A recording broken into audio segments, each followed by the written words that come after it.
Earth is surrounded by a blanket of gases called the atmosphere.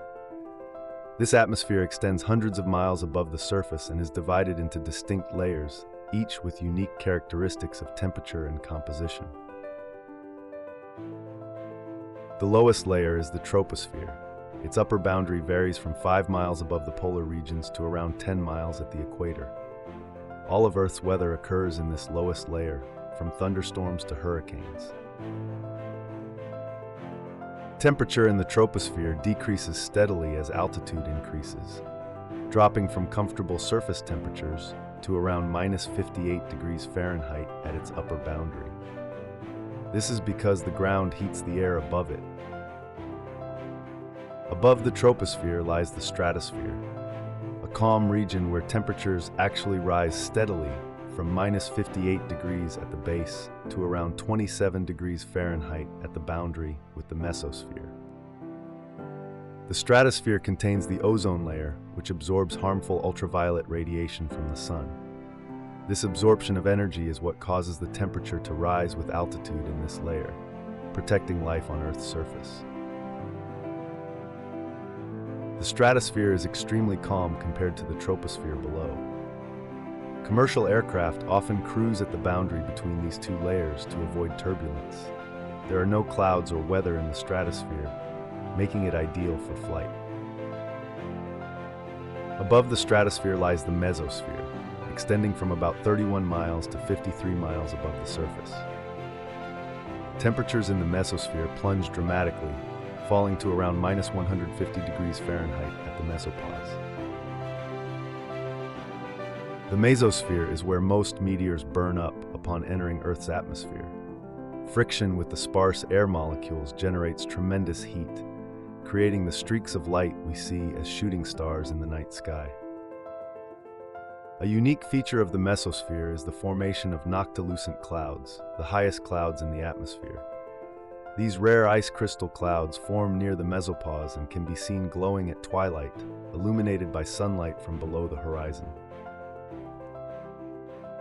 The atmospheric composition changes with altitude. Heavier gases like nitrogen and oxygen remain close to Earth's surface, while lighter gases such as hydrogen and helium rise higher. This gradual thinning creates the layered structure of the atmosphere. The temperature profile through these three layers follows a remarkable pattern. It decreases in the troposphere, rises in the stratosphere due to ozone heating, then falls again dramatically in the mesosphere to the coldest temperatures in the entire atmosphere. Together, the troposphere, stratosphere, and mesosphere form the first 50 miles of Earth's atmospheric shield. They protect us from meteors, harmful radiation, and the vacuum of space, making life possible on the surface below. Above the mesosphere, temperatures begin rising once again in the thermosphere. This layer extends from about 53 miles to around 370 miles above Earth's surface, reaching temperatures of over 3,000 degrees Fahrenheit. Despite the extreme temperatures in the thermosphere, an astronaut floating in this layer would actually feel cold. The air molecules are so far apart that very little heat energy would actually transfer to a human body. Temperature here measures molecular speed, not warmth. As Earth's atmosphere thins out at higher altitudes, incoming ultraviolet and X-ray radiation from the sun splits gas atoms apart to create a mix of negatively charged electrons and positively charged ions. This state of matter is called plasma. The atmospheric layer dominated by this plasma, ranging from about 30 to 600 miles in altitude, is the ionosphere. This electrically charged region plays a crucial role in long-distance radio communication by reflecting radio waves back to Earth.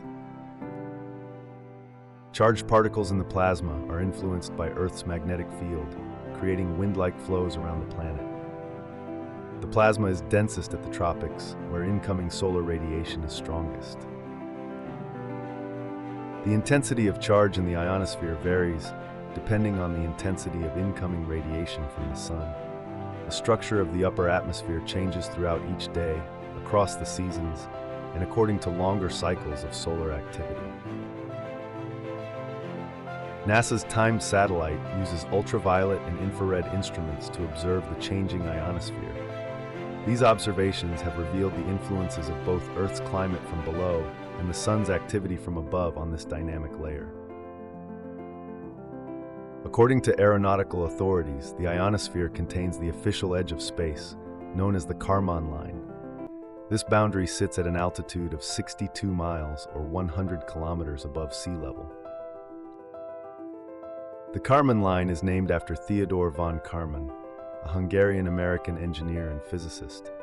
He calculated that at this altitude, the atmosphere becomes too thin for aeronautical flight and orbital mechanics take over. Above the thermosphere is a layer of scattered gas atoms and molecules called the exosphere. This outermost layer stretches out to around 60,000 miles from Earth, gradually merging with the vacuum of interplanetary space. The thermosphere and ionosphere are not just passive layers above us.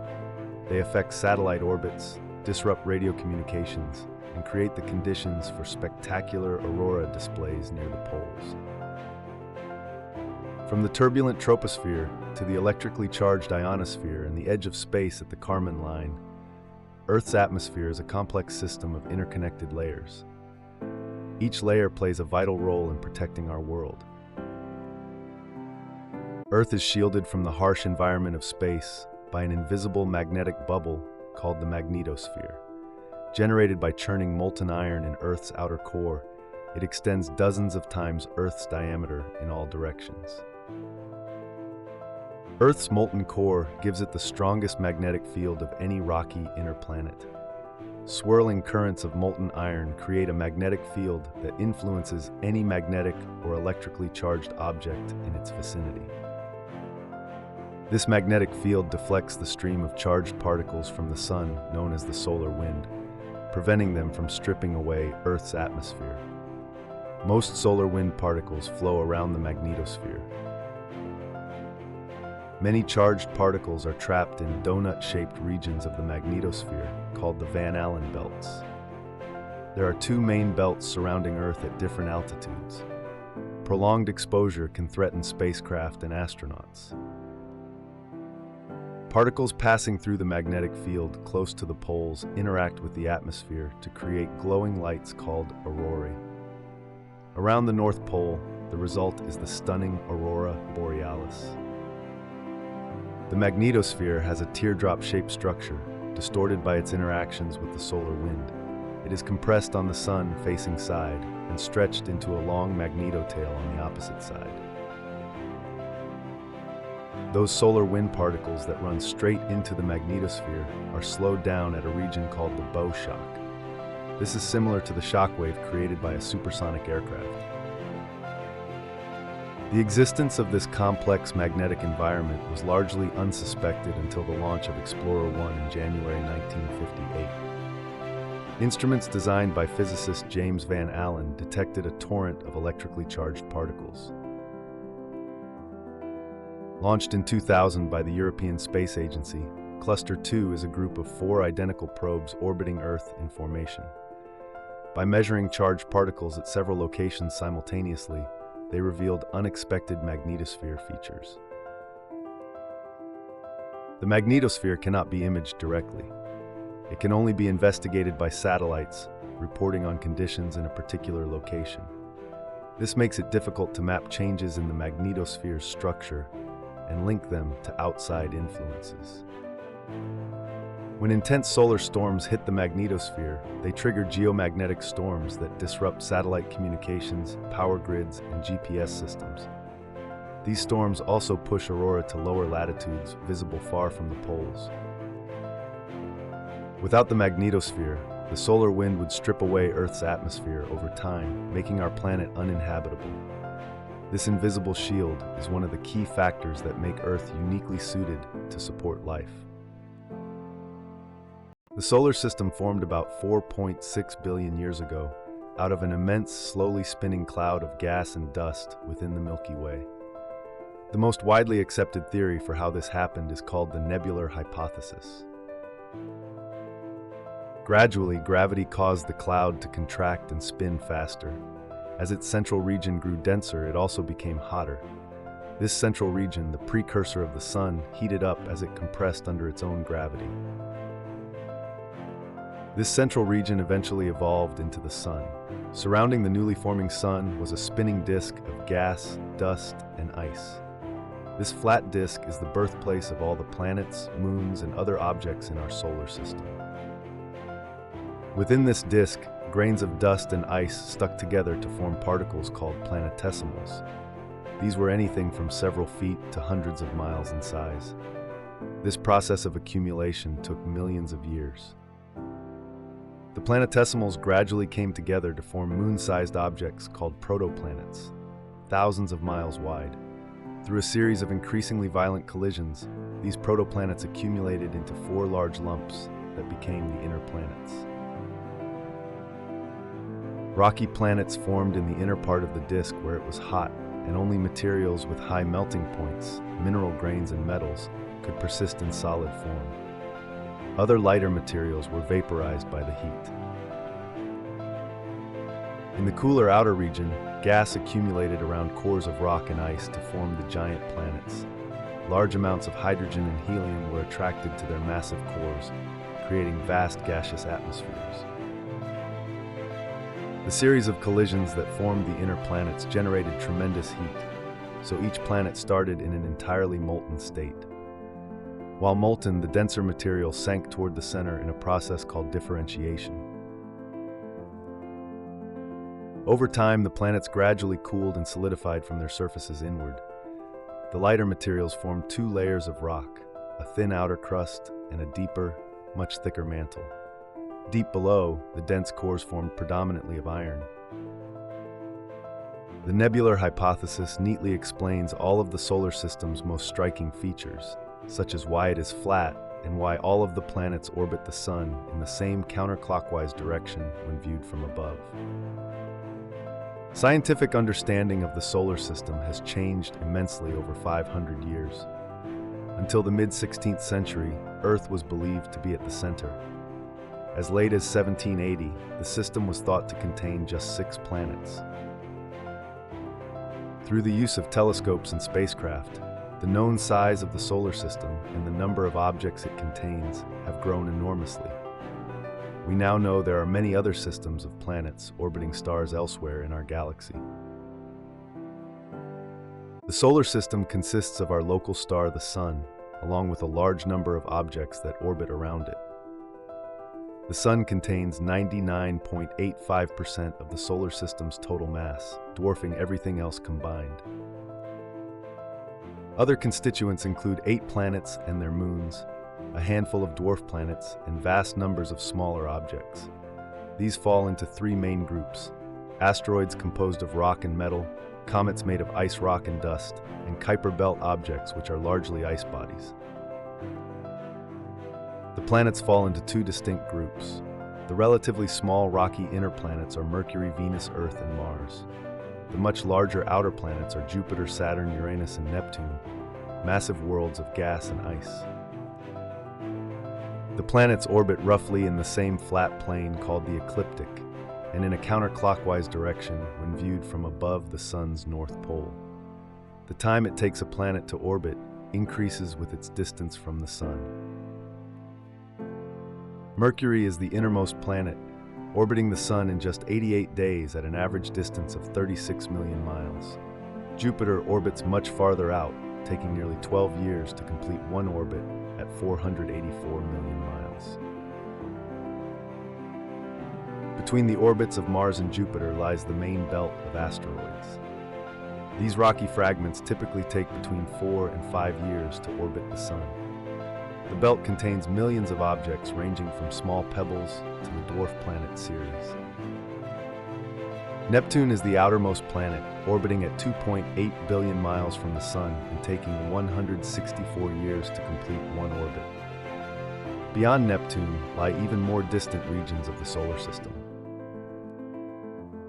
Outside the orbit of Neptune are 2 regions filled sparsely by comets and comet-like icy bodies. The innermost of these is the Kuiper belt, stretching from beyond Neptune out to about 7.5 billion miles from the Sun. The Kuiper belt is home to dwarf planets including Pluto, Eris, and Makemake. These icy worlds orbit slowly in the frigid outer solar system, remnants of the original protoplanetary disk that formed our solar system. Further out is a vast spherical region, more than 3 to 4 light-years across, known as the Oort Cloud. It is estimated to contain more than 1 trillion icy objects, some of the leftover planetesimals from the solar system's formation. Comets that visit the inner solar system often originate from the Oort Cloud. Gravitational disturbances from passing stars can nudge these distant icy bodies into long elliptical orbits that bring them close to the Sun. The part of the solar system containing just the planetary orbits is about 6 billion miles across. But including the Oort Cloud, the full extent of the Sun's gravitational influence stretches to several light-years, an almost unimaginable distance. The third major planet from the Sun, Earth, has many unique features. It is the only planet known to have an active plate tectonic system, water flowing freely on its surface, and abundant life. Earth travels around the Sun in a near-circular orbit at an average distance of 93 million miles, completing one orbit every 365.3 days. Its orbit varies only slightly between perihelion and aphelion. Earth's axis tilts at 23.5 degrees to its orbital plane. This tilt creates distinct seasons as each hemisphere takes its turn to point toward or away from the Sun, receiving more or less sunlight throughout the year. As the solar system's largest solid body, Earth generated internal heat as it formed and has retained that heat during 4.6 billion years. Internal temperatures reach around 9,900 degrees Fahrenheit, keeping the core mostly molten.